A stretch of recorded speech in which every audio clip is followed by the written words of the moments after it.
Hello everyone. Today we will dig into something very specific. It's the focus question. I think it's the single thing we talk the most about with our startups at the family. All day long, each time we have an office hour, each time we met them, each time we have an interaction, 90% of the case it will end up with a sentence like, you should be more focused. You should be more focused. You should focus on this, or you should not focus on that.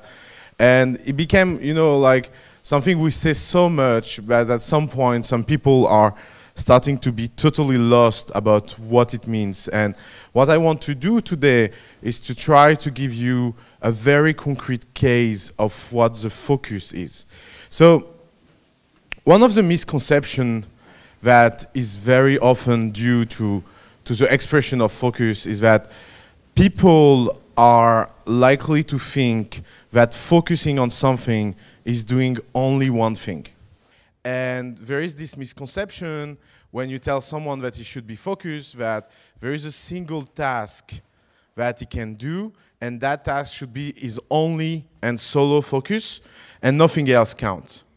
But the problem with that view is that even if in part it's kind of true, people are facing reality, and they are facing the fact that so many times in their entrepreneurship story, they need to do multiple things in the same time.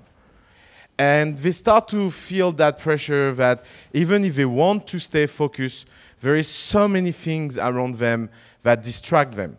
So let's be clear. As an entrepreneur, you will have a lot of things to do. There will be thousands of different tasks. There will be thousands of different things that you will be obliged to do. Some of them are fun, some of them are not.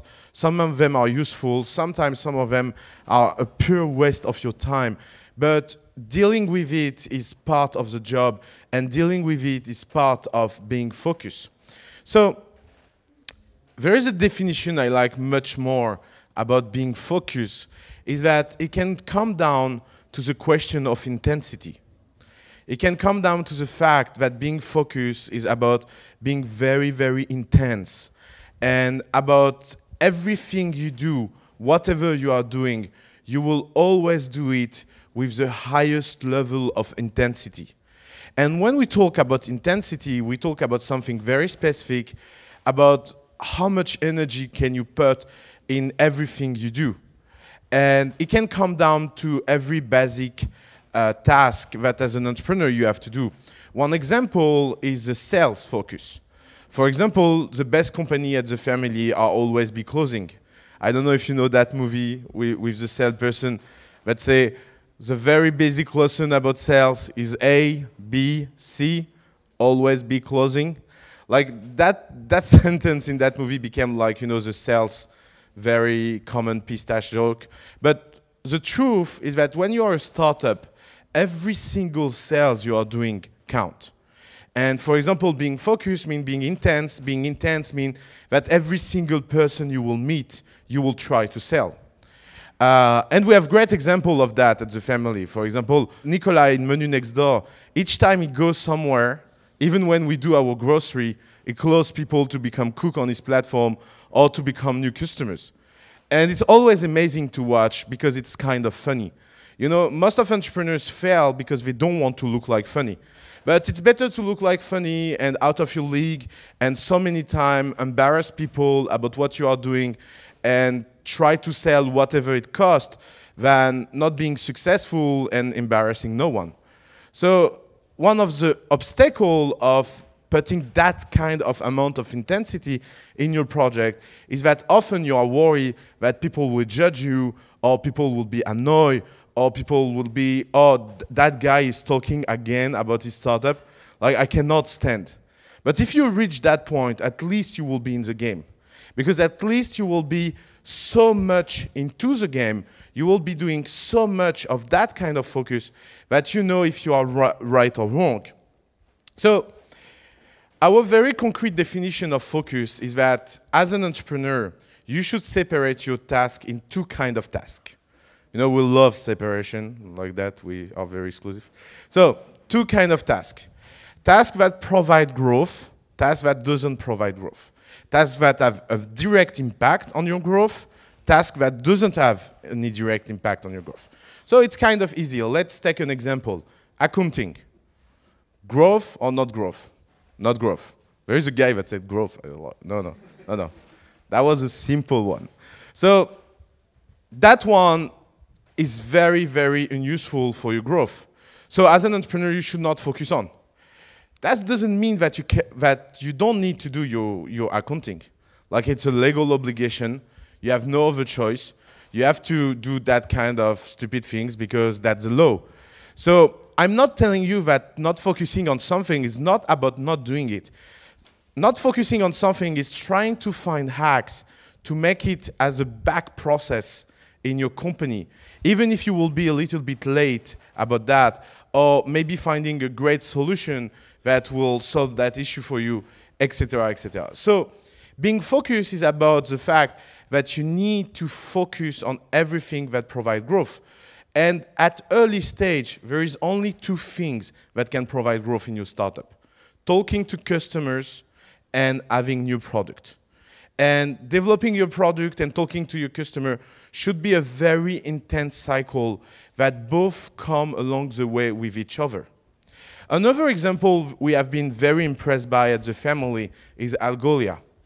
Algolia is one of our very, very early stage company, and something that really stuck me working with them, something I really learned from them, is that from day one, their only obsession was how I install my software on the computer of every entrepreneur at the family.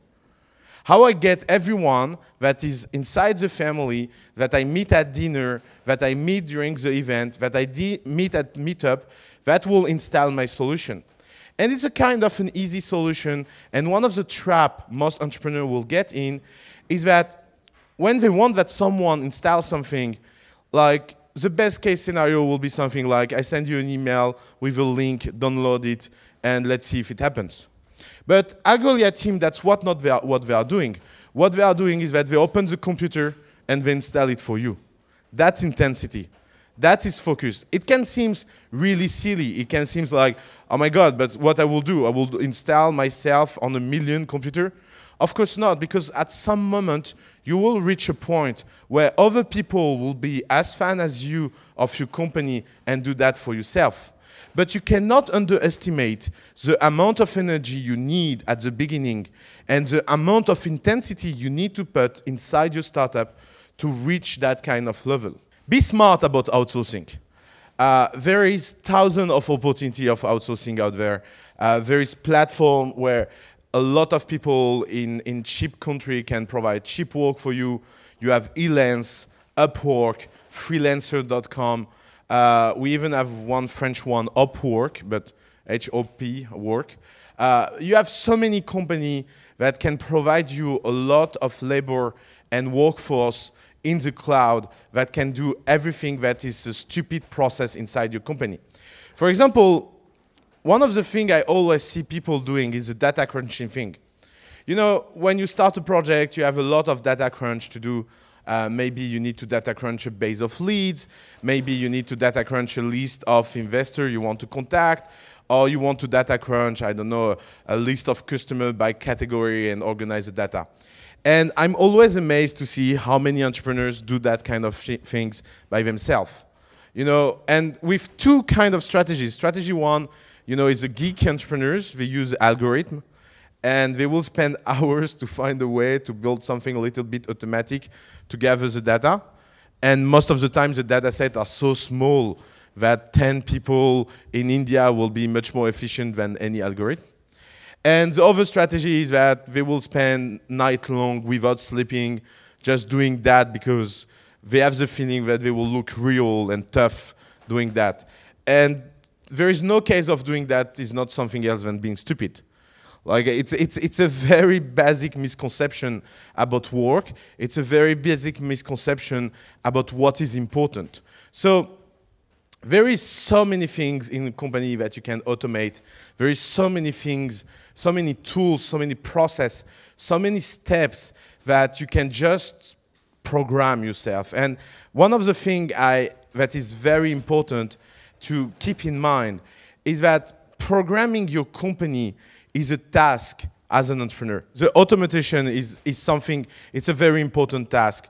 And it's something you need to do that it's manual automation by using outsourcing, or it's an automatic automation. But you have to think about what is not valuable inside your company. So why it's so important to be focused? Because being focused is a single way of learning how to do your startup. Let me explain that, and let me explain that by an experience here everybody had lived in his life. Who know how to ride a bike? I think almost everyone. Okay? Who remember of learning how to ride a bike? Because it's always so amusing to watch children learning to ride a bike. How it works. First step, they receive advice from parents or friends of the family. And the advice are always very, very theoretical. So to ride a bike, you need to find your equilibrium spot and put one leg in front of the others, and you will move, and you will feel it, and it will go well. And if you look at most children listening to this kind of advice, first, they are way too young most of the time to understand what all of that is about. You know, I remember one of my nephew asking, what is equilibrium? And you end up in a very endless conversation. So the equilibrium is the fact that you don't fall, but you're, okay, forget it. 4 years old, not possible to learn that kind of thing. So there's only one way to learn how to ride a bike. Is that at one point, the parents start to be annoyed. They put you in on a hill, and they just drop you, and you go, and with fast, your brain start to understand what's happened. Maybe you will fall 1 or 2 times, but after a certain point, you will understand how it works, and you will just flow. Being an entrepreneur is exactly the same thing. It can seem strange, but most of people learn how to succeed with a startup. They learn it by doing, not by thinking. And even when they are doing it, they are so bad at explaining how it works. And why? Because it uses their instinct much more than their rational.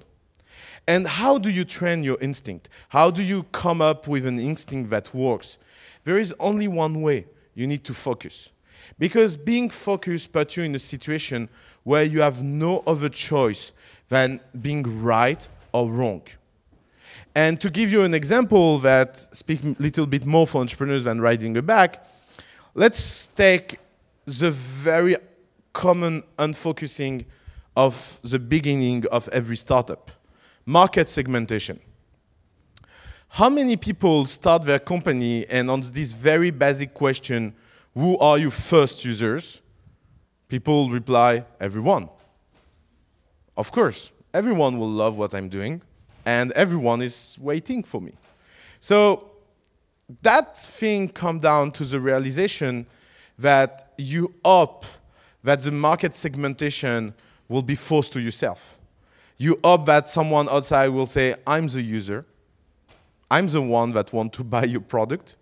And that comes down to the fact that if you don't decide yourself who are your first users, and if you don't define very precisely who are your users, you are taking the risk of just going around without any consideration for, without getting any real feedback from the market. Let's say you say, my product is focusing on teenagers. And let's say you are wrong. What will happen? What will happen is that focusing on teenager will put you in a situation where you will never sell to any teenager. Focusing on teenager will put you in a situation where the reality that that was not the right segment is not correct. And focusing on teenagers will put you in a situation where you have no other choice than trying harder or changing your market segment. And what will happen in that process is that it's exactly like falling from your bike. You will learn things that are unconscious about your product that are not things that you are aware of, but they are things that you will be forced to implement in your product for the next steps. And being focused and being intense force you to have a very concrete definition of everything you do. Because if you are unfocused, if you are just marketing worldwide, you will never know what is the KPI of your success. You will always have small victories because you will always find a random guy in every group of users that will be the kind of fooling himself and being kind of your user. And you will think that you are accumulating success when instead you are just stepping in the grave and not realizing because you did not choose to focus on any market segment.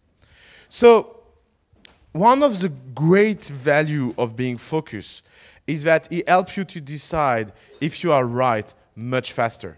And also, it helps you decide if you are wrong or not much faster. Another example that I love to talk about with our startup is the hiring question. The single kind of mistake that every startup do at the beginning is that they hire too fast and too big, and they hire too early. You know, when you do a startup, there is a lot of things that you are very excited to do as a first-time entrepreneur. Taking an office. Like every first-time entrepreneur will spend a huge amount of time of thinking about their office, where will be the office, where they will work, which kind of co-working space, blah, blah, blah. Printing business card. Like it's very easy task to be real. You go and you know, now it's cheap. When I was a young entrepreneur, printing business card was really expensive. So it was kind of like you reach a milestone printing a business card, but now no, everyone can print a business card. So people feel like, oh, I'm real. I'm a business person. Look, I have a business card.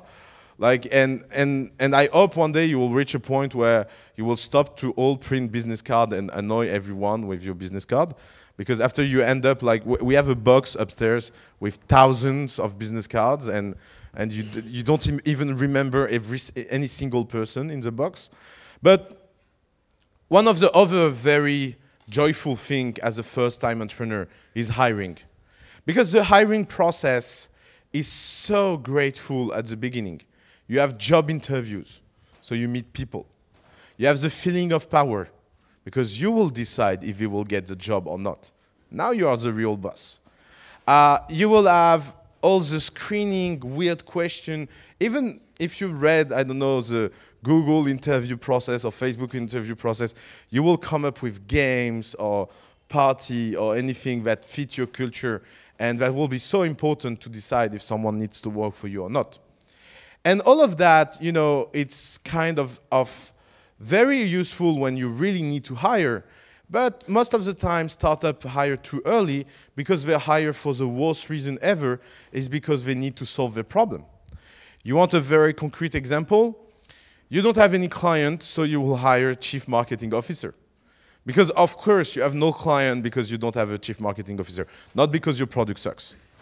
And another example will be, oh, let's hire a CTO, a great CTO. Why do you need a great CTO? You have no engineers to manage? Because your product is not good. So you think that hiring a great CTO and not really paying him at the value that he deserves will bring you anything that will bring you a good candidate in the pipe. But of course, only bad candidates end up in that kind of pipe, because no one wants to work for an early startup that don't have any traction. So what is the right time to focus on hiring? It's when you are growing.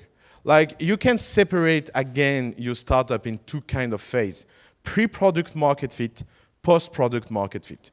Pre-product market fit focusing is about just two tasks: building your product and talking to your customers. Nothing else.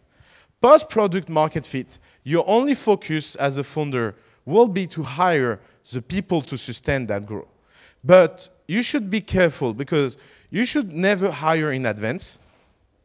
So many people give this so stupid advice that, by the way, I hear so many investors give in France and in Europe in general, is you should hire for the future. Yeah, of course. Let's hire for an hypothetical moment no one will know what it is. Like, you should hire for the present.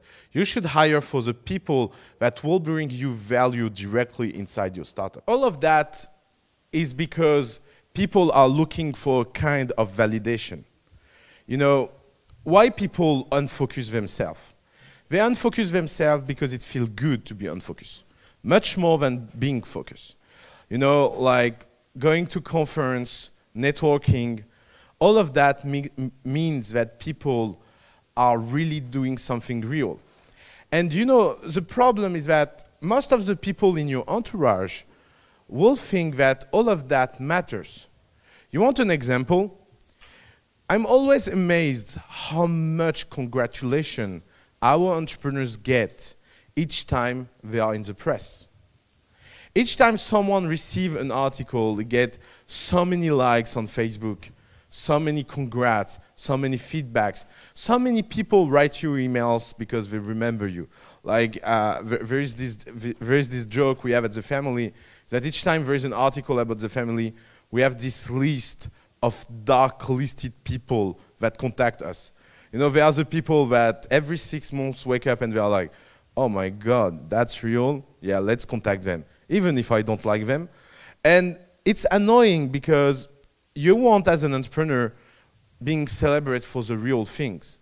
You want to be celebrated for your clients, you want to be celebrated for your revenue, you want to celebrate for your product achievement, you want to be celebrated for all of that. But the problem is that all of that is internal. The outside world don't get at all what happened internally. And you know, sometimes it can create very weird situation where, for example, some of the most celebrated press companies inside our portfolio are the ones that are bankrupt. Like, for example, we had this company that had the competitors that was all over the place, and the competitors was doing something like a fifth of the numbers of our company. And when you talk to journalists and tell them, why you don't write article about our company? They are like, yeah, but your founder is so arrogant. And you're like, okay, fair enough. Like, that can be a criteria to be in the press, to be nice. And that's part of the game. But the problem is that you, as an entrepreneur, you need to reach that level of discipline where you don't care of what people think outside. You don't care of what your family think. You don't care of what your boyfriend or girlfriend think. And because if you don't reach that, you will always optimizing not around what is good for your startup, but always to seek the wrong kind of validation. You need to seek the right kind of validation. And one of the good ways to do that is that you need to create your own agenda of celebration. You know, one of the sad things in Europe with most of startups, they don't know how to celebrate well, and especially small celebrations. Because it's not the question of doing a big party for your big fundraise. It's a question of having a clear definition of the milestone you want to reach, and be sure that every of these milestones will be celebrated accordingly internally. And if you have this kind of agenda of celebration, and if you have this kind of internal roadmap, whatever will happen outside, you will not care. And also, it works the other way around. Being in the press and being a press darling can be part of your job. Because sometimes doing things that are just for the vanity are very important. I'm not saying that PR are not important. I'm just saying that you need to keep everyone internally focused on the fact that being a press darling is not necessarily mean anything. Because sometimes what happens is that people, even internally, will believe much more what happened there than what is said in the press about what is happening than what is really happening. So you need to keep a crystal internal communication. And one of the things about focusing is that it comes down to one of the things that is much more important is to learn to say no. And I can tell you, because it takes me a huge amount of energy to say no. You know, I'm one of the worst person at that. I can give you that lesson because I feel so comfortable with that. I'm the kind of guy that say yes very easily with everything. So, like, it's really a motto in life, always say yes and you will see what happens. And a lot of time in my personal life, that brings me to very good steps. But the problem is that your company is not defined by what you are doing. Your company is defined by everything you refuse to do. And that is a sentence you should repeat yourself. You should write it down on your bathroom mirror and learn that saying no is one of the ways that you can bring value to your company. And you know, we had this story in our portfolio very recently, where one of our company get contacted by a star chef, and the guy wanted to meet them and do something with their product. And I was so excited. Like, I was like, oh my God, I will meet that guy. I will go to the meeting. Of course, I never go to the meeting of our startups, but when there is something fancy like that, of course I want to go. And the entrepreneur told me like, oh, I'm sorry, Oussama, I told them no. I was like, are you kidding? Why did you say no? He said, because we are not a luxury product. And I was like, okay, that's fair enough. Yeah, like you are right. I was like, I was stupid to be pissed off, and you're exactly right. That's what it means to be focused.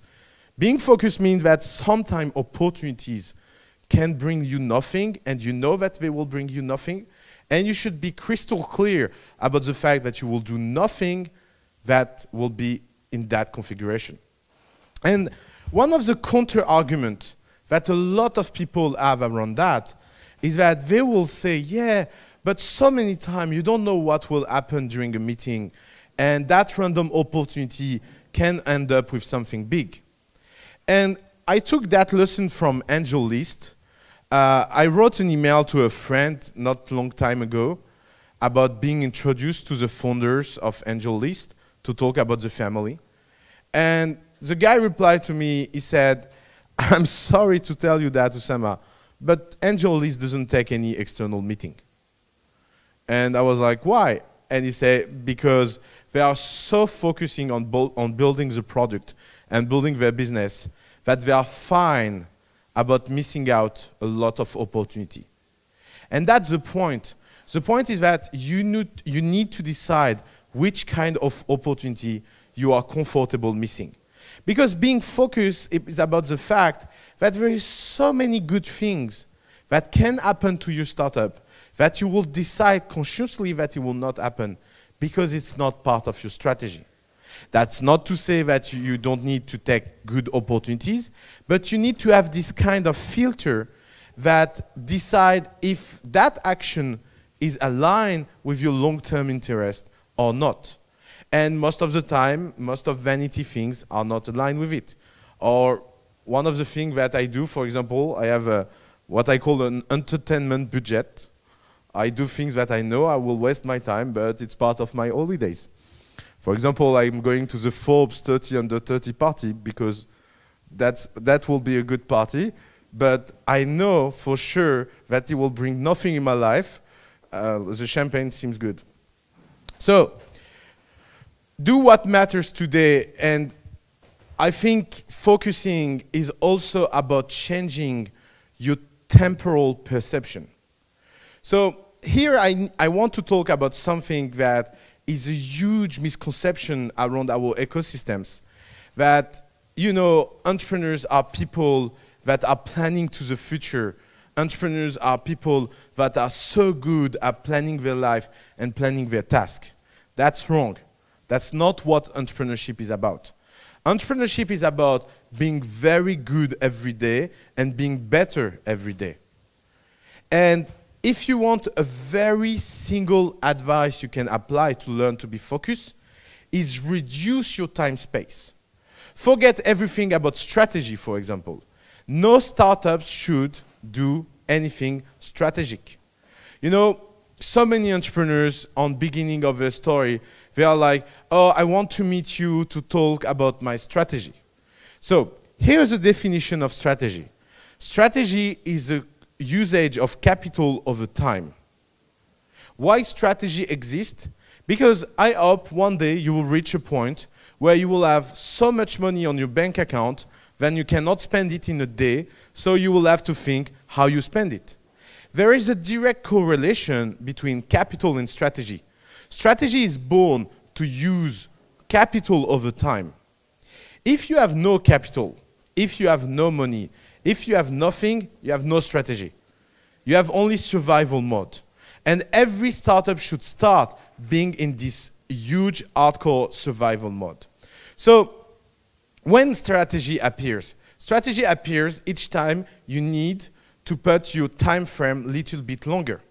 For example, when the family was born, it was illegal, and when I say illegal, you can talk with our early employees, how much that was a rule, to talk about anything that will take more than one day. You know, the family was every day in survival mode, and every day we was doing things, and if anyone was telling us next week we should do that, we was yelling at him, and it was illegal. After 3 months, we started to have a bit of money, and we did our first fundraising, so we switched from the one-day time landscape to the 1 week. And everything that we are doing should happen in a week. If anything will take more than a week, he was not allowed to do it. And recently, we switched to 1 month, and problems started. So now at the family, people are allowed to do things in 1 month, and I regret the time of a week, to be honest. But you have no other choice because you have more people, you have more capital, you have more resource. So you need to slow down a little bit and learn to things. But you see, 1 month. 1 month is not 3 months, 6 months, or a year. Everyone that strategizes over a year is just losing his time and losing his focus. And one of the good things is that if you reduce your time frame, you will automatically focus on the right thing. Because you will see that most of the things that waste your time take time to prepare, time to plan, and time to organize. But most of the things that provide direct value are things that you can do very immediately. Let's take an example. Let's say you want to talk about, I love when startups tell us that, I want to talk about my marketing budget. My marketing strategy. And my funny question is always like, what is your marketing budget, by the way? 0, so that's your strategy, no marketing. So if you think with a time frame of 1 year, you will be like, our marketing strategy will be ABC. But if you think with 1 day time frame, you will be like, what can I do today? Okay, I can try to find 1 customer. Because that's something you can happen during the day. You can find 1 customer. It seems small, it seems ridiculous, it seems like the little thing that will bring you nowhere. But actually, as an entrepreneur, if you do that, you will be much better than 99% of the entrepreneurs that write business plan. So, distractions are things that you need to avoid. And being focused is also about finding a way to organize your time schedule as very precise and as organized as possible. So be sure that everything you do come down to a very concrete organization of your work, and be sure that one of the ways to stay focused is to have a time frame that is out of any distraction. So try to find a way to discipline yourself around that. You know, there is 5 things in your life. There is 5 atomic elements that define the life of everyone. You have your work, you have your family, you have your friends, you have your entertainment, and you have everything else. It's a good element for everything I forget. Pick 2. That's the entrepreneurial way. That's it. You can do work and friends. You can do work and family. But work, friends, and family, impossible. Not enough time. And why? Because as an entrepreneur, you should not see your life as a quest of work-life balance equilibrium.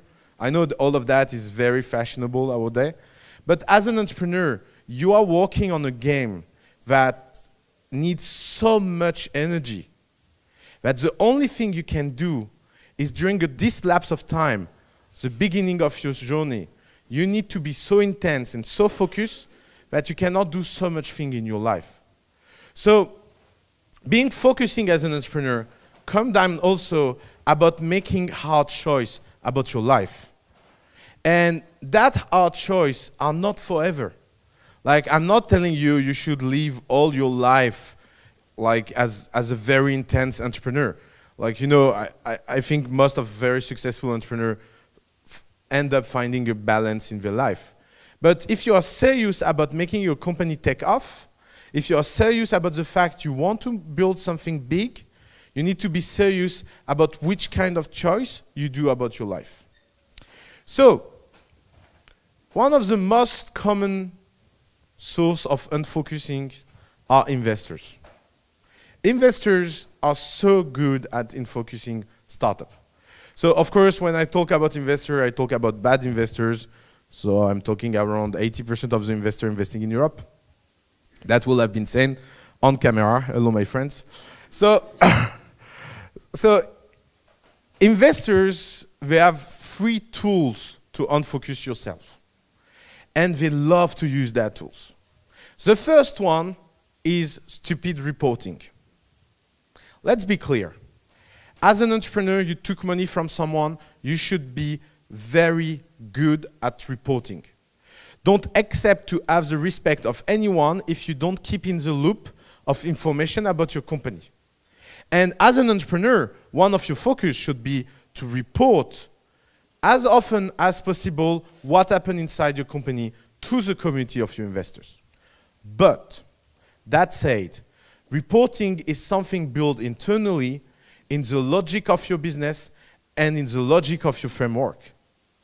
So many investors ask reporting not for them, but for their own investors. And it's not your job to do their investor report. So many bad investors, they need to write a yearly memo about the portfolio. And so what do? They ask their portfolio to write the memo. So for information, they are paid a management fee of 2 or 3% a year. So they can hire an intern to do that, and it's not your job to do that. So be very clear about which kind of reporting you will do. Be very precise about the kind of reporting you do. Be very disciplined about the kind of reporting you do. But build reporting that provides value for your own company, because you should track your KPI. You should track your numbers. You are not here to write a bullshit memo that no one will read anyway. The second tools that every bad investor have to keep people unfocused in their portfolio is random intro. So it's good to get introduced to people by your investors. That's one of the most simple ways that most investors can provide value to their company and portfolio, is to open their network, open their portfolio, and provide access to people and make connection. But the problem is that intros require talent. Intros require that at some moment people think about who will be connected to who. And so many times people are just introducing people to other people for the wrong reason. One of the common wrong reasons is, yeah, that guy is so amazing, you should meet him. Yeah, of course, because that's what I do with my life, taking coffee with amazing people to remind how amazing I'm not. Of course not. Of course you should never meet anyone without a clear agenda. You know how many emails I receive a day from people that want to take a coffee with me?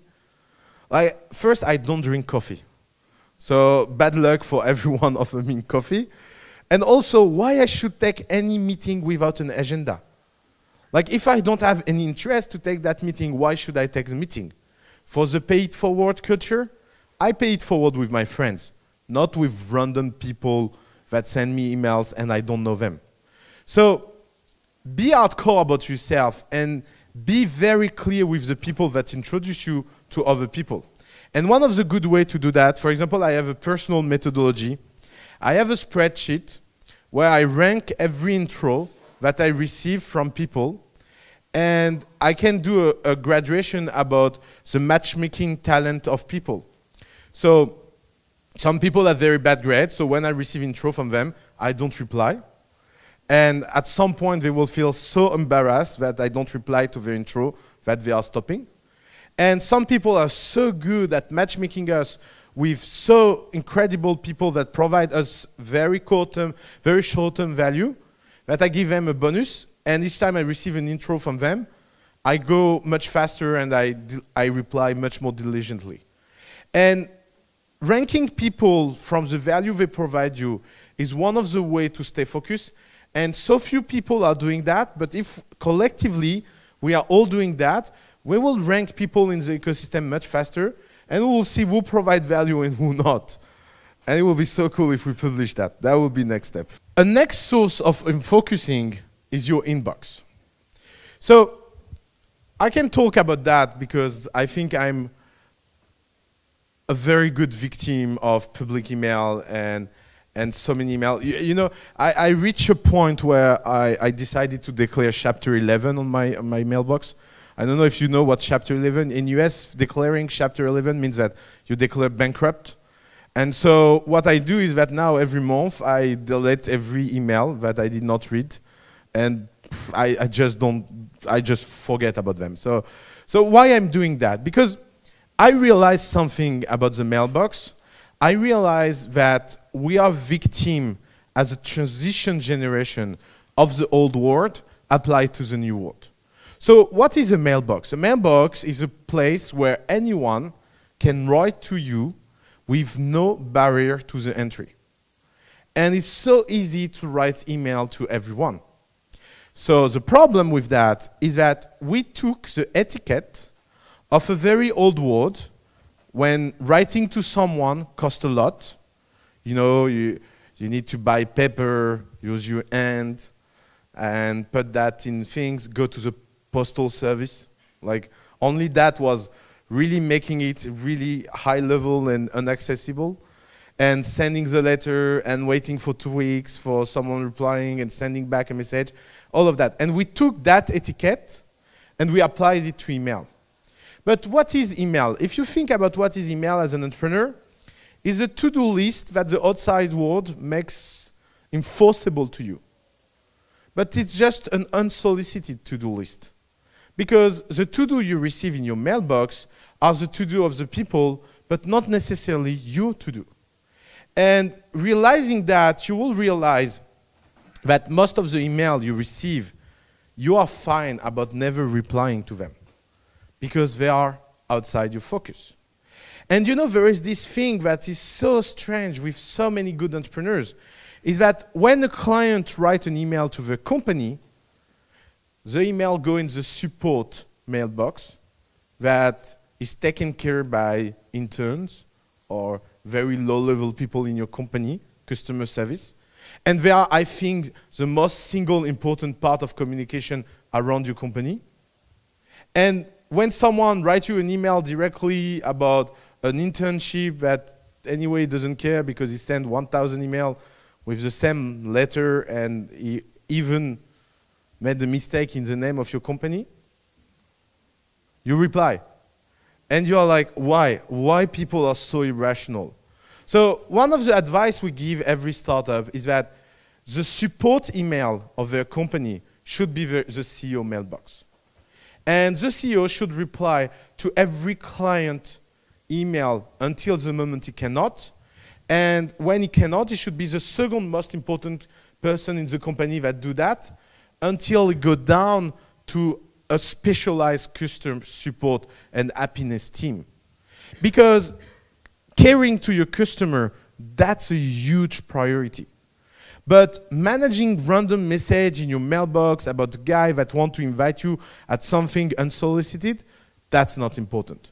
So be smart about your email and don't take it on the wrong side.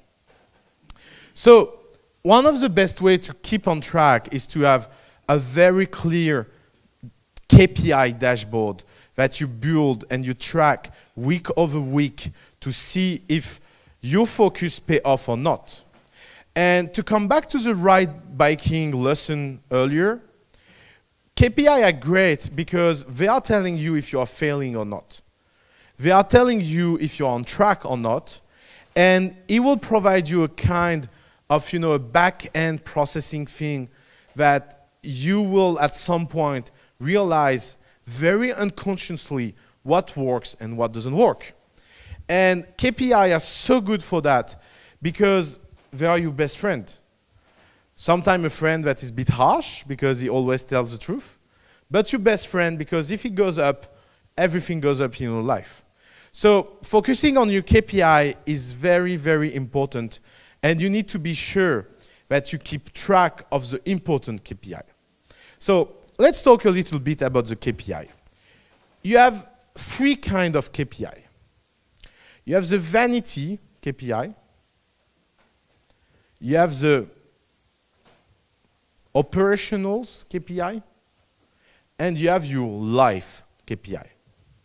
So the most important metric you need to be aware of is your life KPI. So what is the life KPI? The life KPI is the KPI that needs to always go up, and that is always the last step of the process of your company. So in 99% of the case, the life KPI is revenue. It's never too early to think about revenue. It's never too early to have revenue that are growing. And please, sentence like, we are not focusing on our revenue, but focusing on our growth are illegal. Because it doesn't mean anything. If you are focusing on your growth, you are focusing on your revenue. What hell a company can grow anything more important than the revenue? And of course, it's much easier to have the number of sign-up that are growing. But the number of sign-up doesn't mean anything. What means something is that your revenue are growing. Okay, there is 1% of the case where that is not true, as there is 1% of the case where revenue are not so important for the company. But that 1% of the case, first, they never concern any first-time entrepreneur. And let's be clear about that. It's a luxury of a second-time entrepreneur to don't focus about revenue. It's because you have a track record, you already lost a lot of money to a lot of people, so they have no other choice than invest again. And so you don't track the revenue. But 99.9% of first-time entrepreneurs need to track that life metric and be sure that is always, always going up. If it's not going up week over week, it's not good. And by the way, when we are saying it's going up, it's not in cumulative result. Because so many times we see, for example, someone that makes $100 on week 1, $100 on week 2, $100 on week 3, $100 on week 4, and he say, I'm growing 400% a month. So no, that's not growing. That is just having exactly the same revenue week over week. So what you should check is that the first week you do $100, the second week you do 120, the third week you do 140, the fourth week you do 160. That is growing. You need to think in absolute numbers, and you need to be sure that you're alive. That doesn't mean that if you are not alive, you should stop your company, because it can take a long time to figure out how your life metric works and how your life metrics can grow. But you need to be very, very smart about that. If you have not a life metric that is growing, you are just a fucking walking dead. And as a walking dead, your future is not bright. You know, no walking dead end up better than being shot by someone at some point. So it's exactly the same thing. And you can think that as a question of responsibility as an entrepreneur. If your life metric is going up and is alive, you are responsible of your company, you are in control. If your life metric is going down or is not going up, what happened? You are in the hand of your investors. And you have no other choice than listening to whatever they have to say. Because they will provide for the medical care. And you don't want that as an entrepreneur. The second kind of metrics and KPIs are the operational metrics. So I will not dig into that. There is 1,000 different of article. You can type in Google what are the best KPI to follow, and you will find a lot of dashboard depending on your industries, depending on where you are, and blah, blah, blah. But let's be clear about that. Don't focus on too many metrics in the same time. The worst entrepreneurs are the ones that have the biggest dashboards. Because bigger your dashboard is, easier it will be to find something that goes up. Because if you have so many metrics you are following, you will always end up having this rationale about why everything is all right. Okay, so that metric is not going well, but that one is going well, and at some point it will have an effect on the other one. So be harsh with yourself and try to keep the number of metrics you are tracking as low as possible. Because everything you will measure will provide you growth and will go up. So if you are not tracking the right thing, you will go up on the wrong thing. And that will not help your company. So be smart about that. And the last thing are the vanity metrics. So the vanity metrics, I also call them the surprise metric, is the metrics you need to look at every time you do a PR, because they don't mean anything, but they impress. For example, if you are a social network, let's talk about your number of users. For example, if you are Menu Next Door, you can look at the number of people on your Facebook group. You know, that's a funny story. Look, we have a company, Menu Next Door, they have so many people on their Facebook group. Each time a journalist comes, is impressed by the number of people. And so it's go up, of course. But I can tell you internally no one cares. Because internally the only thing that cares is how many people are eating every day. Because that's the life metric of Menu Next Door. Not how many people click on a group or get invited by force by a spammer in the team of Menu Next Door.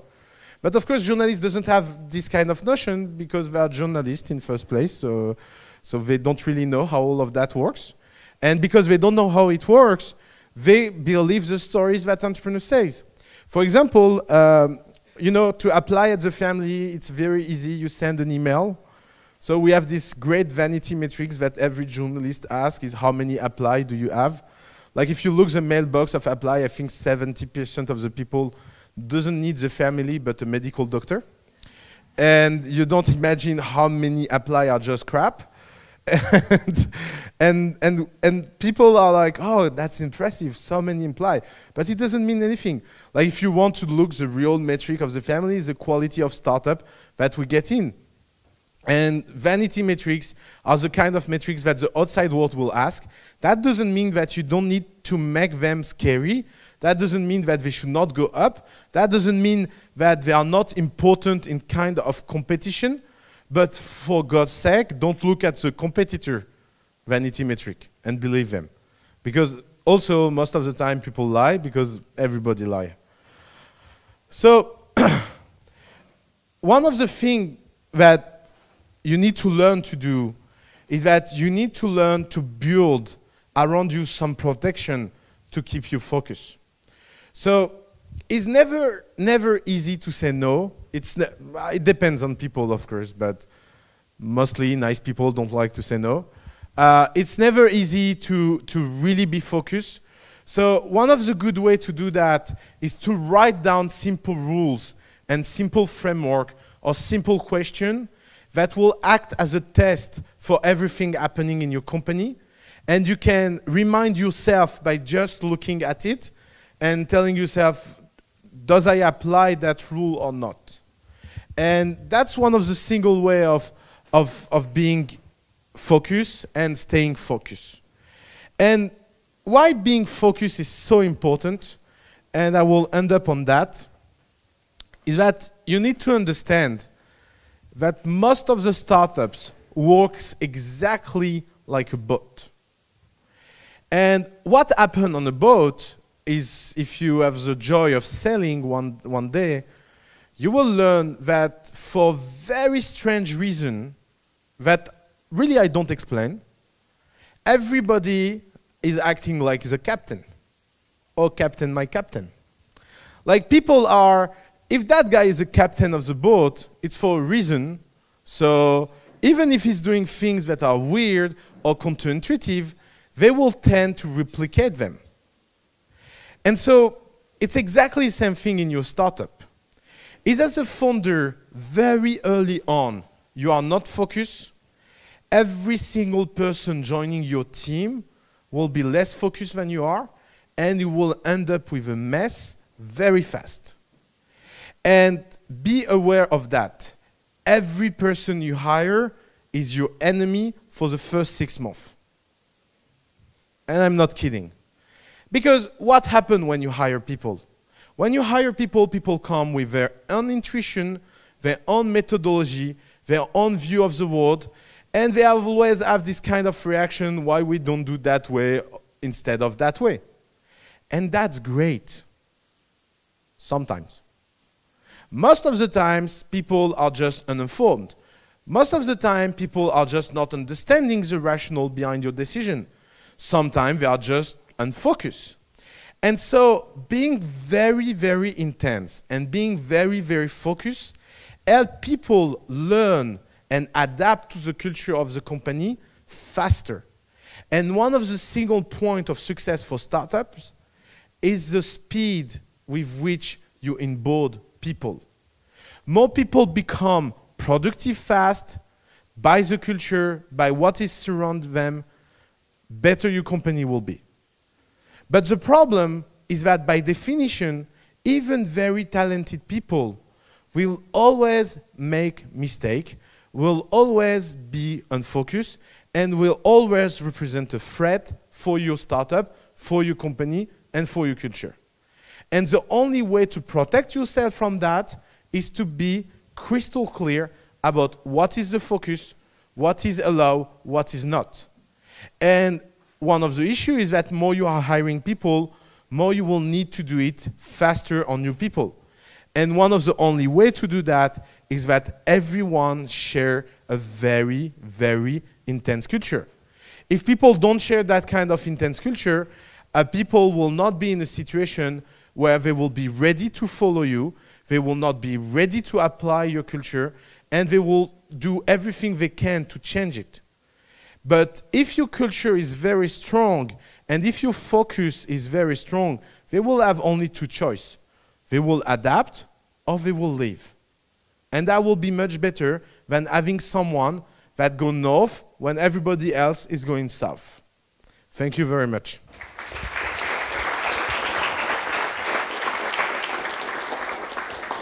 So, questions? When you say learn how to say no, yeah. How do you feel about saying no to your customers? For example, if they ask for something that you're not normally doing, do you advise to say no or to try to do it anyway? Very good point, and I totally forget to talk about that. But it's true that when we say you should talk to your customer, that doesn't mean that you should listen to everything your customer says. You are still the entrepreneur, and you need to take decision, and you need to be bold. So your product will be defined by everything you are not doing. So customers, you know, like there is this CEO of, I don't remember which automobile company that say, I asked Porsche clients what they want. They want more space for the leg. They want less noise with the engine. Actually, they just want the fucking Volvo. And that's the problem. The problem is that people don't realize that everything they want to improve will take the soul out of the product they are asking for. And some companies are better at that than others. Like if you look at every extraordinary company around the world, they are so good at fighting back with their user. I think one of the examples of that is Facebook. Like Facebook shock their user over 6 months, and they resist and go back, go up, go front. And it's very important to be crystal clear about what your customer needs and to go in that direction. But at the end, customers always have the last word. Because sometimes you need to hurt them a little bit for a bigger success. It's called the Tiger Woods effect.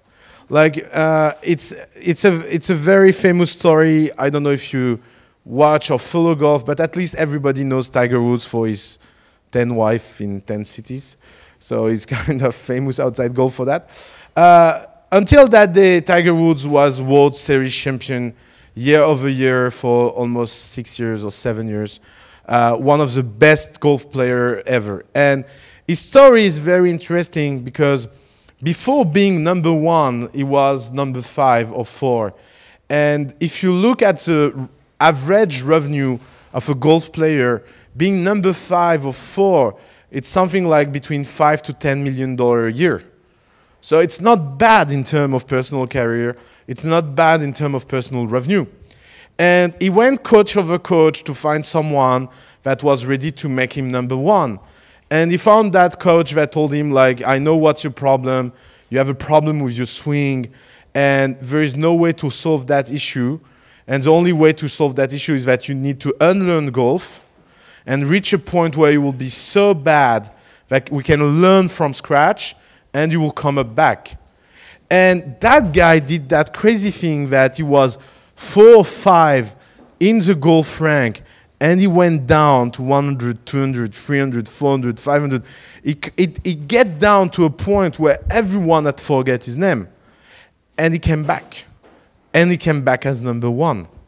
And that effect, that effect of getting down to be better can be done only with a huge amount of courage. And you need to don't underestimate the amount of courage you will need as an entrepreneur. So that's where you will earn your equity. You know, a lot of entrepreneurs want to have an absolute answers about everything, and they think that very simple answers like, oh, you should do A, B, C, and you will succeed. So why you will get 30% of your company? If it was easy like that, we will just apply rules, take employees, and make them realize the rules, and we will be very, very rich. We are not that rich. And why? Because entrepreneurs need to earn their equity. Entrepreneur needs to take hard decisions. And sometimes it hurts. Like, one of the things is that you need to reach a level where you will start to have instinct about your business, where you will start to have instinct about what you are doing. And the only way to do that is to be wrong for a very long-term period of time. So, if someone one day go to do box, I don't know if people do box here, but when you fight, I never did box, but when I was a kid, I was fighting a lot. One of the things you learn fighting in the street or on the street is that people think that the goal of fighting is to avoid to be eaten and to be beaten. But one thing you learn when it happens to you is that it doesn't hurt so much. So you become more courageous and more violent because at some point you understand that you are not in sugar and your level of tolerance is much higher than you think. Being an entrepreneur is the same thing. When you are first-time entrepreneurs, everything is scary. You are scared of doing mistakes, you are scared of losing money, you are scared of things. And one day it happens to you because you will end up losing money, you will end up making mistakes, and I will hope it will happen faster than later. And when that happens, you have two choices. You realize that it was not such a big deal, or you realize that actually it's not for you and you should do something else. But I think that's a single test. And your client thing is the same thing. Sometimes you will not listen to the client and it will cost you so much that you will learn to hear them when it's important. And sometimes you will listen to them and it will cost you so much that you will learn to don't listen to them. So there is not such a thing as a simple rule where you can say, listen to your customer or don't listen to your customer. You need to earn your equity and you need to be good at that. Hello. I have a question about the captain role in startups. Because usually when you start a startup, you are 3 co-founders. To find the right person, the right president, you might have a problem because you don't know, you think that you are doing kind of the same thing that your partner is doing, but at the end of the day, you need one person to decide and tell you exactly which direction you should go. So how can we came to this point? So the co-founding team and the building of the co-founding team is the first natural test for entrepreneurs. And like let's say it that way. That will be the first moment where you will define if you are good as an entrepreneur or not. Because having co-founders is exactly like your personal life. There is people that are very, very good with their personal life. You know, we all have these kind of friends that are happy, they find their love, everything seems natural, and everything is going well. And there is these people that are on Tinder all day long, and nothing works out. And they have the feeling that it will never work out. I think the first test as an entrepreneur is that test. Like, you know, a lot of people tell themselves, oh, I will be an entrepreneur when I will find an idea. No, you will be an entrepreneur when you will find a co-founder. For example, I didn't create the family because I had the idea of the family. Like there is, like, if you know the OUSSAMA 4 years ago and you tell him you will open a fucking incubator, I will have bluff. Like, there is no way all of that will happen. But it happened because I found Alice. And when I found Alice, for me, was sure I wanted to do something with her. And because it was a family, let's be the family. And it's much more important who you are working with than what you are doing. And for your question of authority and things like that, it should be natural on day one, because the authority things come down to the admiration things. You know, one of the mistakes most entrepreneurs do is that they work with people they like. You should not work with someone you like. You should work with someone you're crazy in love of. Because you need to admire them to a point where whatever they say, it's word of God. You know, founder voice should be God voice in your mind. And if you are not reaching that point, it's fine. You're just not with the right co-founder. And that's the problem, is that most of the co-founding relation as artificial as most of the couple out there. Is that people are not hard enough with themselves about which kind of people they want to do something with. So what you are asking as a question, I see it as a design. It doesn't mean, of course, that there is no tension. It doesn't mean that, of course, you don't need to work out things. It doesn't mean that there is not, you know, things that will need to be fixed. But at least on day one, you need to have this energy of going. And if you don't have this energy of going, the project is already dead. And we need, by the way, to look at that data, Balthazar. But one of the things I start to have the feeling with is that each time we took a company because it was a good idea or it was a company we wanted it to build, and we was not so sure about, you know, the mix of co-founders and the energy, blah, blah, he ended up bad. He ended up so bad. And it's weird because nothing on paper should make that kind of company end up that way. It's weird that so much of rational good things end up bad just because people relationship are not so great. And even us, we don't really understand why. So if I can give you a single piece of advice, it's better to be alone than with someone that doesn't deserve it. And, you know, it's one of the tests also. Like, you know, some people are alone, not because they don't find anyone, but just because they cannot trust anyone. And if you have in this kind of psychology, you are not being to be an entrepreneur. You know, like one of the things you need to learn as an entrepreneur is you need to be trustworthy. And you need to be very comfortable about the fact that every year a certain amount of people will screw you up. And you know, I did that calculus. It's one of the problems in my life. I did a spreadsheet. Like every time I have a problem, I love spreadsheet. Life is in spreadsheet. It's very understated. I did a spreadsheet with everyone I met and everyone that screwed me in my life, and I realized it was less than 1% of the people. And the real cost of being screwed is so low that you should not protect yourself from. You know, a lot of things here are designed around that. You know, a lot of people we hire find that we are totally crazy because of that. For example, one of the story I will now tell for 10 years is that our Dropbox is open. Like, if you join the family, even as an intern, you will get access to every secret document of the family, the salary of every member of the team, the bank account statement, the bills, the things. And there's two things funny around that. The first thing funny is that no one opened it. Like, the only two people that open the Dropbox is Balthazar and I. Like, we love to read every single document, and everybody else doesn't care. And recently we hired a fantastic admin in our team, and she arrived, she saw that, and she closed the Dropbox and put authorization on every folder, depending on the level of seniority in the team. And I was like, are you really considering that I don't know how to configure Dropbox? Like, are you really thinking that you arrived in a place where no one was able to do what you just did?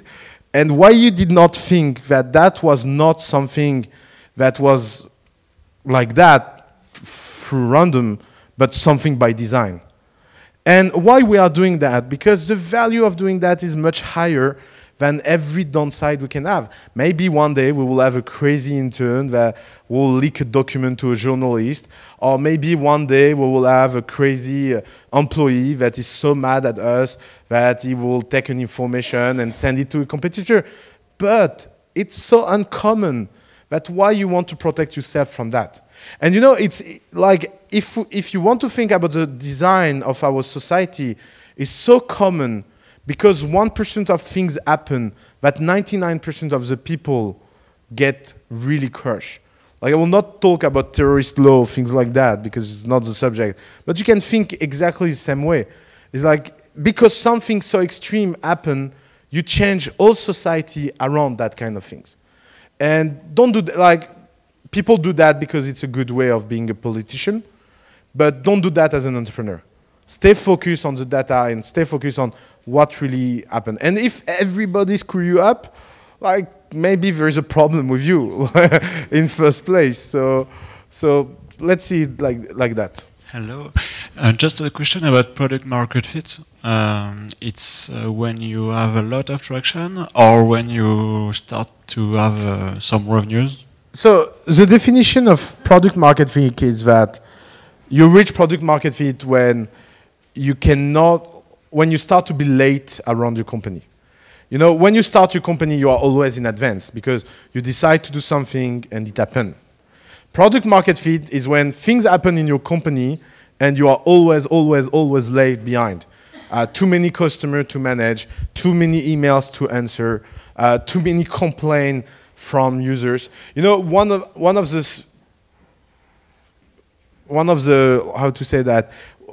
the best clue about product market fit is that the level of people yelling at you got so high. Like, every time we see that in a company, we are so happy. Like, sometimes founders are like, okay, these people are weird. But when people start to really yell at you in public, on Twitter and blah, it means that what you are doing matters. And if there is a ton of them, it's just that you are underserving them and you have only one plan, is to fix that. It's so easy to fix something. You know, what most entrepreneurs have as a problem is that they don't know what to fix. There is no one to yell at them, there is no one to be unhappy, and there is no one to care. So every company has a different kind of product market fit. Every company, every sectors have a different level of product market fit. So I cannot give you an answer like product market fit is reaching that. But what I can tell you is that product market fit is obvious. And if you ask a question, did I reach product market fit? It's because you did not reach it. Whatever the level of metrics you have. Quand est-ce que tu sais quand est-ce qu'il faut se focus sur une live KPI? Quand il faut vraiment se focus dessus. Okay, so when do you know when it's the right time to focus on the life metric? So you should always focus on your life metric. Because your life metric means if you are live or not. You know, Paul Graham wrote an article, Dead Alive, no, I don't remember the title, but the idea is very simple. Are you in a situation where if fundraising market return, you can stay alive, or are you in a situation where you are depending on your investors? So that's why you need to track your life metric.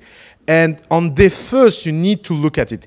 That doesn't mean that on day first, you will have the right life metrics. That doesn't mean that it will grow on day first. That doesn't mean that it will go well. But at least, you know, you can put a big red light and a green light in your office. And if the light is red, is that you are dead. And if the light is green, is that, okay, things start to go well.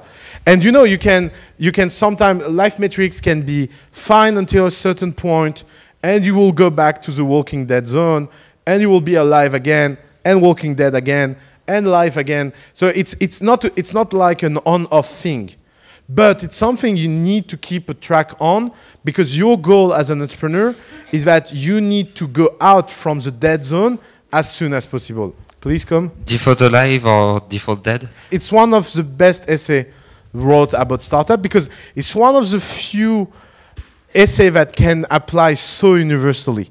Because everywhere, wherever you are, in any country, your goal is to be default alive as soon as possible. In the case of social businesses, KPIs can be something different than just revenues, right? Everyone in the social business community in France hate me. Now we will be global. So let's be honest. So it's a very personal answer. I don't pretend that I have the truth on that subject. But my feeling is that every social business I know end up bankrupt for this very specific reason. It's because it's so hard to focus on multiple things, and there is also a problem behind the social business things, is that I think every good business are social. Like it's not like there is this special appellation of a business that can pretend that is social. So here my view of the world. My view of the world is that the job of the government is to make laws to be enforceable, to be sure that no one can hurt anyone. You know, I don't think that is the responsibility of any corporation to have the monopoly of ethics. I don't think it's the responsibility of any corporation to decide what is right and what is wrong. I think the goal of every corporation around the world is to make the maximum amount of money, respecting the rules that the government decide. And we pay tax so the government can take care about all the problems that will occur from the market. But if the government try to play the market and the market try to play the government, we will be creating a kind of a vicious relationship where no one really knows where the power is. And I think that's one of the issues as a generation will have. You know, in France, we have this law that separates church and the government. It's a law we are very proud of, and a lot of very Western countries have that law, and it's a basis of modern democracy. I think our generation will see at some point a debate about the fact that economics and government should be separate, that corporation and government should be separate. And to answer your question, my view of social business is that they don't exist. They don't exist because every business that tries to focus on something else than money makes so many people inside their corporation confused. Because no one knows what to track, no one knows what is real success. Every kind of success make debates, and etc. And of course, I'm not like, I received an email recently because I did a video in French about that, and someone sent me an email saying, so, you are for the child abuse. Yeah, of course. It's so good with child, they work so hard, and they have no free will. I'm happy that we use them. It's stupid. Like it's like you can try to take the morality on your side, but it's wrong. The morality is in the law. It's not inside any corporation that can decide to do much better. Exactly when do you know when to cut a project or a company loose? Most people asking this question are asking this question the wrong way, because they are hoping that there is an answer about how to reduce their risk. And they hope that there is this magic formula that they can put in a spreadsheet and put the data and it will say, your company is dumb. But the problem is that as the startups, we all live in the George Clooney effect. So what is the George Clooney effect? In the 80s and 90s, when you go to Hollywood to become an actor, you will do that in your early 20s. And if at 30 years old you did not become a huge star, you will leave Hollywood, go back to Kansas or Kentucky or wherever you are come from, and you will just live your life, a normal life. And one day, George Clooney appeared. So who is George Clooney? He's a guy that in his late 40s become hugely successful. And until that moment, he was just a loser.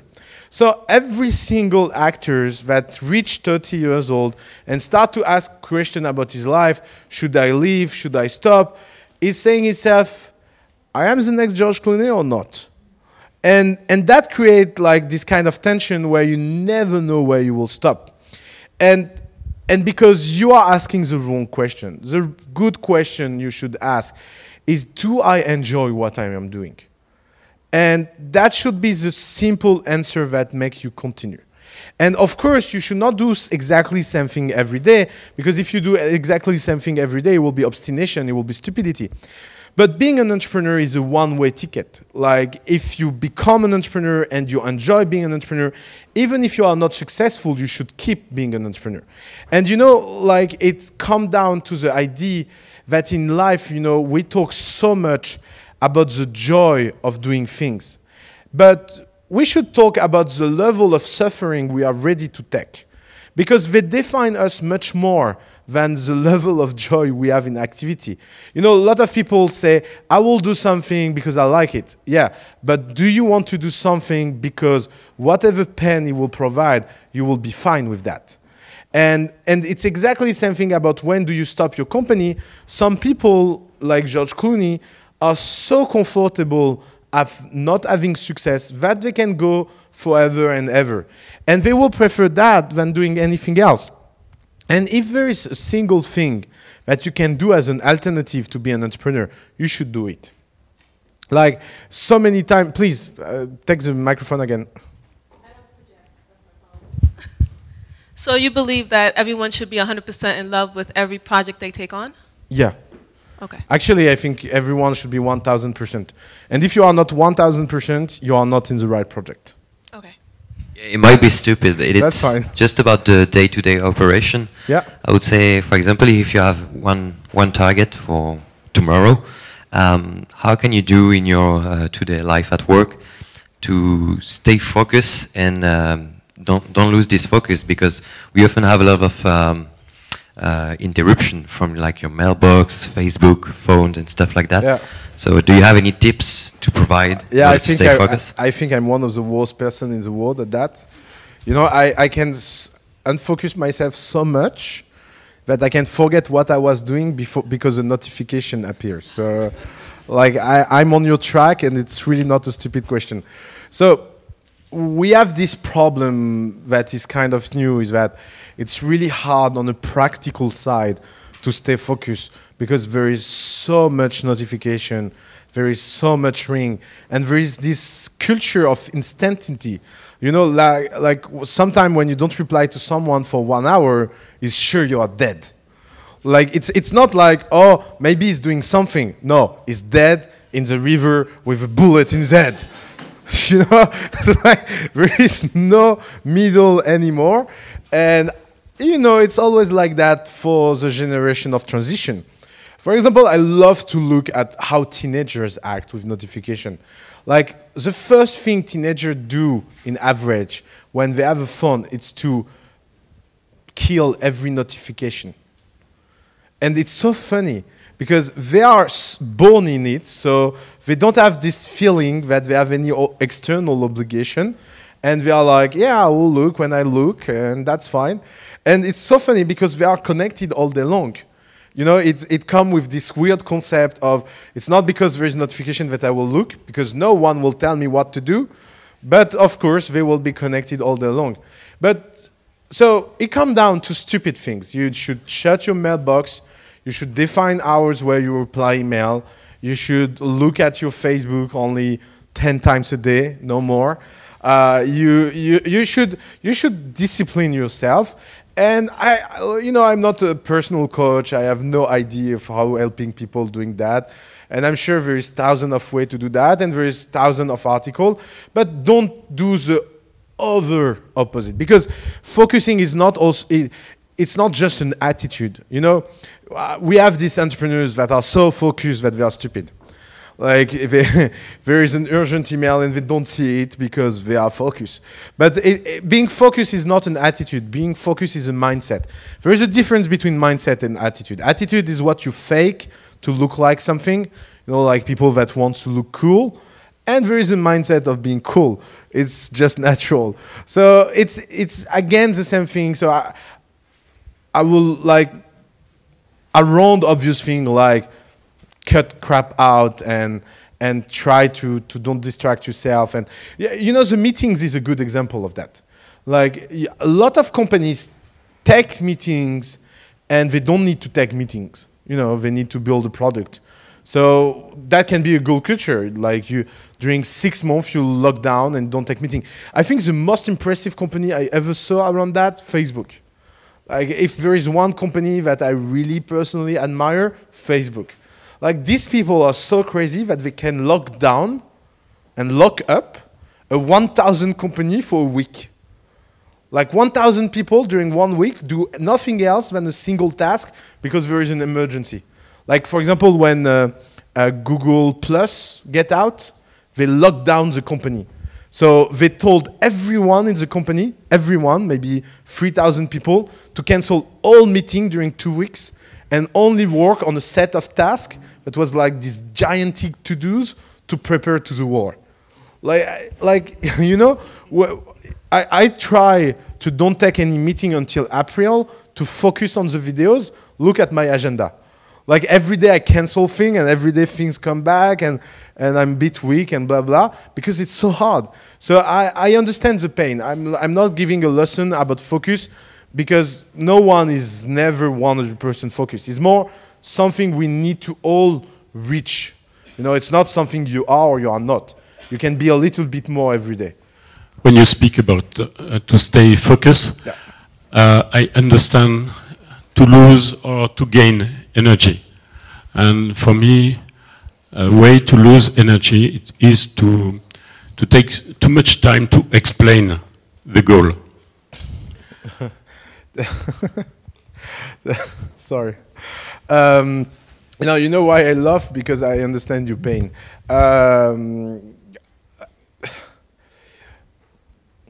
I try to have a view of the world where the people that receive are never responsible of anything, even if it's not true, because that helped me to be better every day. So the way you ask the question and the way you say, oh, I don't want to lose energy explaining things because people are slow at explaining. In my personal view, I will say that you are bad at explaining things. And I think we should all act like that, even if it's not true. Like, I mean, there is so many time where people we are talking to are just out of the league or they don't understand or blah, blah, blah. But nothing should alterate your energy on that side, and you should try to build your optimism, because that's also the kind of impossible energy that defines entrepreneurs. And if I just one thing, it comes down also about how much, because we talked about the value of focus and the value of learning to say no, but it's also about the value to learn when people say no, and actually it's never a no and it should be a yes, and to keep pushing. There is these stats that are done about sales. You know how many try someone needs to do for sales? In average, it's 7 try. You need a 6 or 5 no's before getting a sale. So when people say no one time, you should not stop. And it's a little bit universal. Yeah, please. What I have in mind is holocracy. Because holocracy, yeah. Because what is for me the best way to avoid to lose energy is to get involved in the company as if everybody would be a startup manager itself. Okay, so again, personal view, I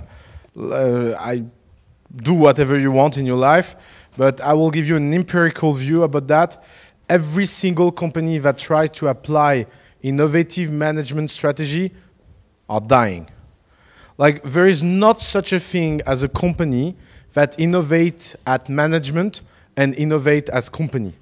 Every good company out there, on the beginning, until being mature enough, are dictatorship.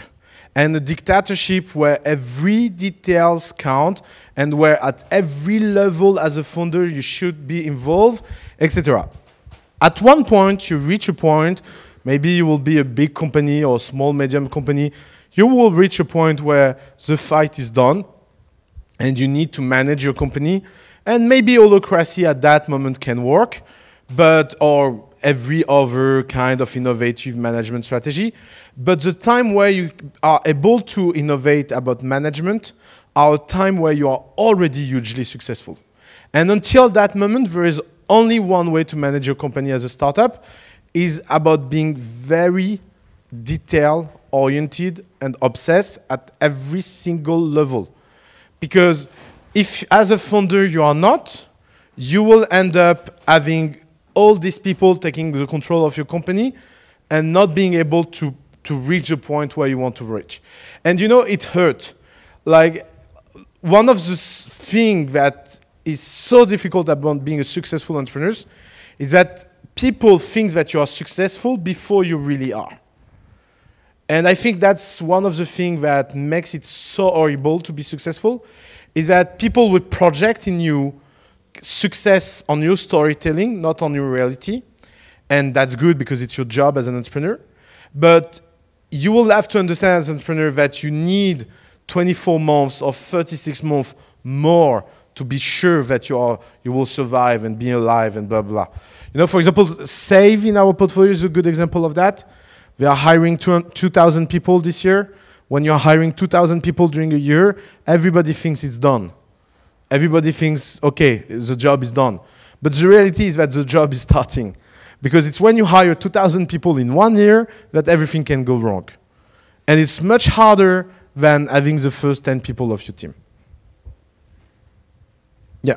About co-funding, can you explain or explain again why it's often seen as a must-have to have co-founders when you don't need space? So why is it a must-have to have a co-founder? So there is 3 reasons for that. First, there is a structural one.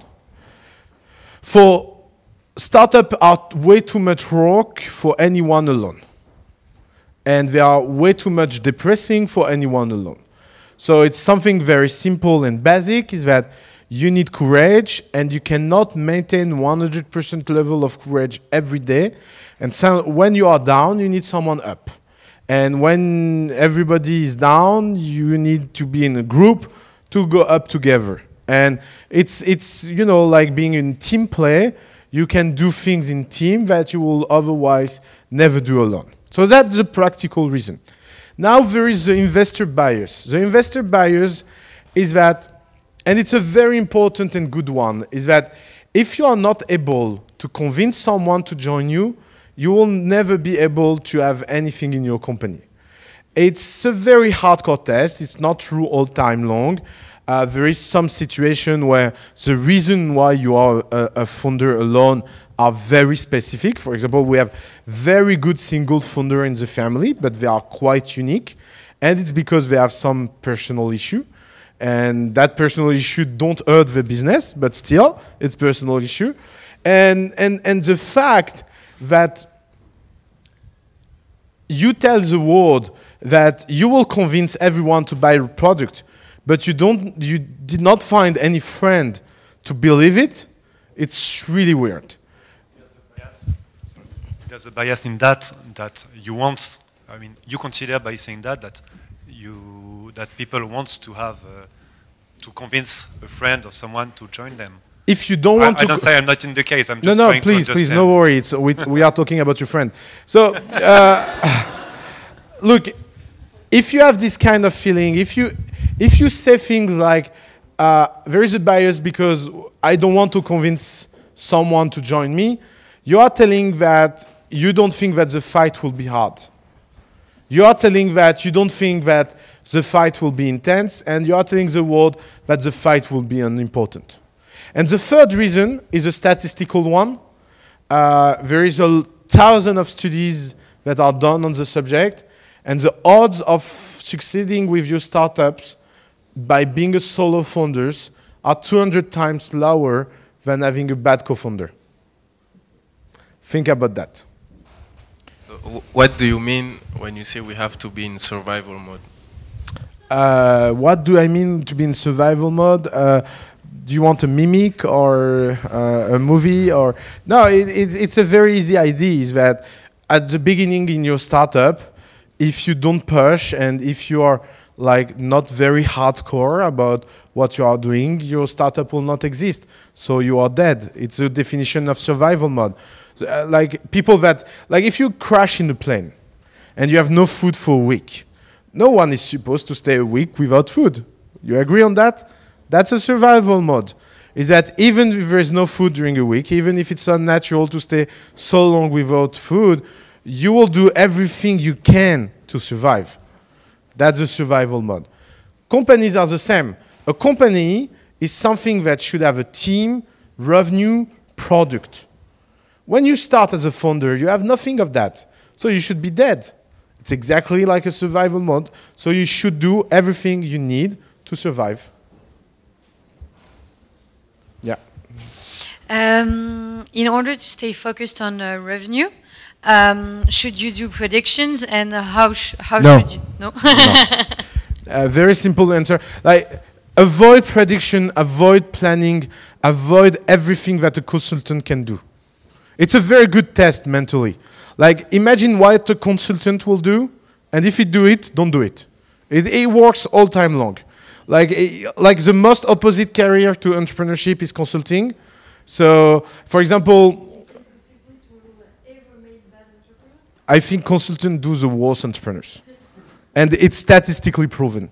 Like, I'm sorry for that. And there is a very good reason for that, is that in the first place, a lot of people become consultant for the wrong reason. They become consultant because there is nothing they want to focus on. Like, I know that I was a consultant. So, like, the fact you become consultant is because you want to change your mind, and you want to change your project, and you want to change what you take care of every week. So that, as an entrepreneur, you need to unlearn it. And it's really hard to unlearn it. The second thing is, as a consultant, you have the illusion that you understand how a company works. Because you are trained to make others believe that you understand how a company works. Because that's your job as a strategy consultant. But the problem is that if you have been an entrepreneur once in your life, you know that there is a huge gap between whatever a consultant can say and the reality on the field. It's exactly the same thing than in the military, being on the ground and fight for death, and being in a room and say the strategy is to go on that place and take that city. So this is why every good officers have been soldiers before, and every bad officers start officers. Again, same thing. And the third thing is that most of the time, when you have been a consultant, you made a living in your life, and because it was an easy way to make a living, it's really hard to go back to the hard way of making a living. It's very human. It's nothing wrong. And I'm not like, you know, we have here in our team a lot of ex-consultants, and they do a pretty job, but not being an entrepreneur. And I can tell you that none of the consultants we hired will ever be an entrepreneur. Because that's one of the things. Hello, Henri. Like one of the things you need to be really, really focused on the fact that most of the time, what you have as a background or experience or things are not an asset, but liabilities. Like the only asset as an entrepreneur is to be unconscious and blank. Like that's an asset as an entrepreneur. Everything else, like again, works also for engineers. Why engineers do so bad entrepreneurs most of the time? Because they are engineers. So what they learn to do? They learn to do specification, product, things like that. They are not hackers. Like why hackers do so great entrepreneur? Because they have nothing as an asset. The only asset they have is that they are able to learn whatever they need to learn to make something happen. That's an entrepreneurship attitude. And sorry for all the consultants. Do you think we should choose a co-founder based on the skills that we have and we have not, so that we can... No. No, like, do you think you should choose your husband on the skills he has? Probably better, but... Yeah? Okay, I was not talking about that kind of skills, but I get trapped in my own joke. So, like, you should be crystal clear about the fact that the co-founders is not the most competitive, the most skilled person in your team, is the only person you can trust blindly. That's the criteria of a co-founder. Like, it's so uncommon to find someone that as a co-founder will be the right person in his role forever. But that's not a co-founder. A co-founder is a guy that you can put wherever there is something to fix and wherever there is something that needs to be done. And that's come down to trust. So, you know, you want a good test for co-founding. You have a co-founder, you want to know if you trust him, give him your bank account, credit card, and access to all your assets. Simple.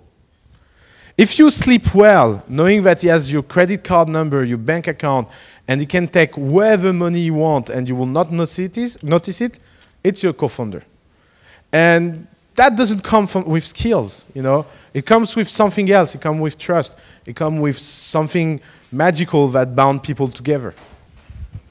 I find that interesting in what you just said before, but it goes against everything you said earlier, which is that we should base who we want to meet with on this sort of a ranking system, what they can bring to us. Yeah. That, you know, in our ecosystem we should, you know.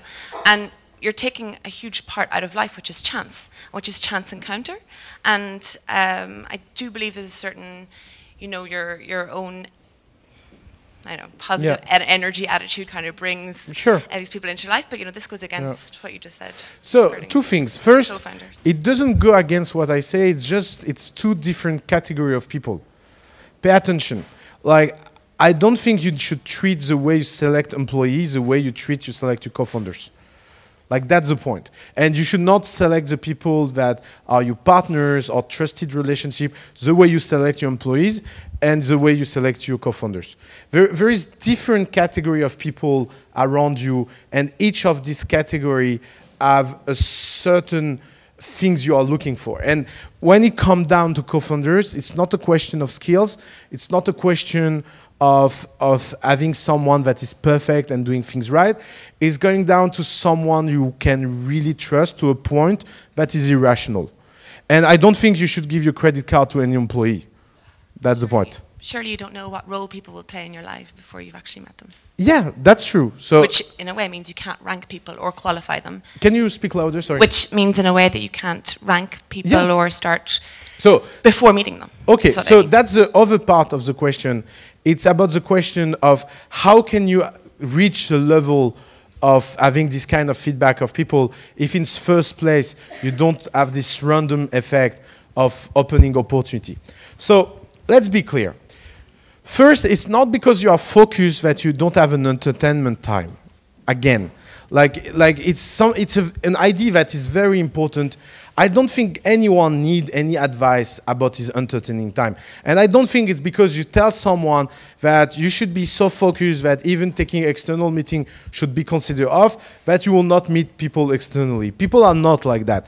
What happened is that, why I say that, is I say that because each time it happens, each time you live your life, each time you're on the chance side, you need to be aware of the cost of being in it.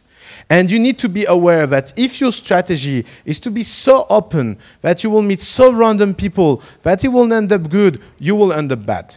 Because what happens is that at some point, the random meetings, the random chance, the random thing will always be here. The question is, what importance do you give them, and how much focus and energy do you put in that?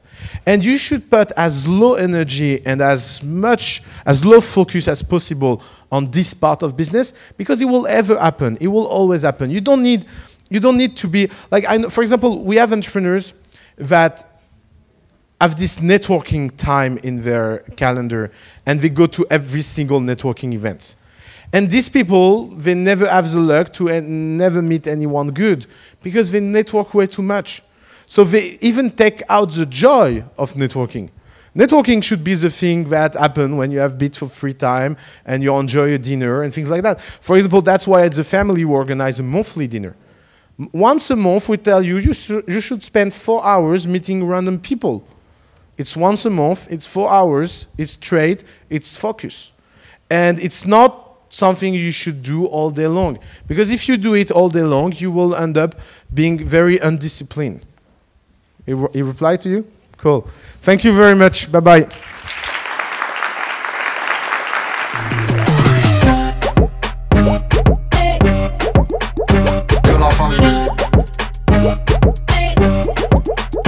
Que la famille